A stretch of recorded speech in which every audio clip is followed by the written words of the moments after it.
بمحافظة الدقهلية بمركز نوبيوة راجل مسن اللي عنده 73 سنة موظف بالمعاش لقي شاب نايم في الشارع، صعب عليه وقال له يا ابني تعال نام عندي بدل ما انت نايم في الشارع. بعد ما اشتكى ليه الشاب من عدم وجود سكن ليها ومكان يأويه، استضافه بمنزله حتى لا ينام بالشارع. الشاب المشهور ده طعن الراجل وسيق أمواله، وده كله ليه عشان الراجل طلع شهم وحب يلمه من الشارع. المسن صعب عليه انه ينام في الشارع وقال له تعالى اقعد عندي في البيت. تكثف مباحث الدقهلية من جهودها لكشف غموض طعن مسن بمنزله وسيقة أمواله بعدما أوى مشهول بمنزله واشتكى له من عدم وجود سكن ليه. وبسؤال المصاب أكد أنه أثناء ركوب القطار تعرف على شخص مشهول اشتكى ليه الشخص ده من عدم وجود مكان يأويه أو مسكن ليه يبيت فيه عشان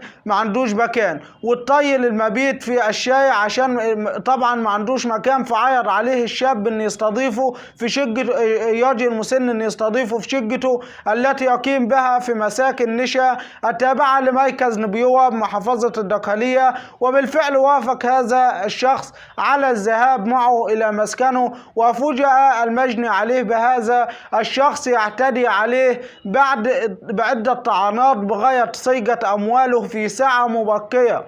وتجمع الجيران على صراخ المسن إلى أن المتهم تمكن من الفرار قبل وصول الأهالي إليه، والذين طلبوا الإسعاف لإنقاذ حياة المسن الذي عنده 73 سنة. وأكد شهود العيان من الجيران أنهم فوجئوا بصراخ واستغاثة من أحد شقق مساكن قرية نشا، وتوجهوا إلى الشقة فوجدوا المسن غارقا في دمائه وطلبوا له الشرطة والإسعاف. وتكثف مباحث الدقهلية من تحقيقاتها لكشف غموض الحادث وضبط المتهم، وتم التحفظ على كاميرات المراقبة في مكان الحادث لتفريغها. وتحرر عن ذلك المحضر اللازم وأحيل للنيابة العامة للتحقيق.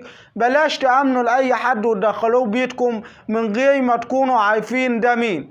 جزات الراجل إن لما صعب عليه الشاب وقال له قال اخده نام عندي بدل ما ينام في الشارع. تلقى مدير امن الدقهلية اختارا من مدير المباحث يفيد بوجود بلاغ لمأمور مركز شرطة نوبيوة باستغاثات سكان منطقة مساكن نشا بالعثور على جارهم صبحي ميم عين 73 سنة موظف بالمعاش مصيبا بعدة طعنات نافذة، وتم نقله لمستشفى نوبيوة المركزي لمحاولة انقاذ حياته. وبكده وفناكم التفاصيل. يا ريت نتعلم من اخطاء غيرنا، ويا ريت لو انت بتشاهدنا لغايه دلوقتي وما اشتركتش في القناه تشترك في القناه وتفعل زر الجرس ليصلك الاشعار وقت اذاعه الحدث. والسلام عليكم ورحمه الله وبركاته.